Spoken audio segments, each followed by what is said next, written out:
Sa ngalan ng Ama, ng Anak at ng Espiritu Santo. Amen. O Amang Diyos, Ikaw ang makapangyarihan sa lahat. Pinupuri at pinasasalamatan kita sa iyong walang hanggang pagmamahal, sa buhay na ipinagkakaloob mo sa akin, at sa bawat umagang puno ng bagong pag-asa. Patawad po sa aking mga pagkukulang at kasalanan. Patuloy mo pong gabayan ang aking puso at isipan upang mamuhay sa kabutihan.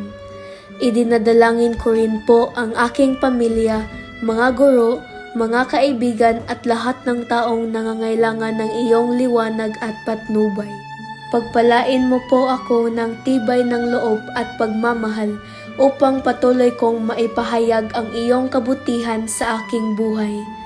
Sa iyo ko iniaalay ang aking mga pangarap at pagsisikap.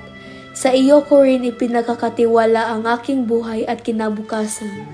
Ipinagpapasalamat ko po ang lahat ng ito at patuloy ko pong itinataas ang aking puso sa inyo.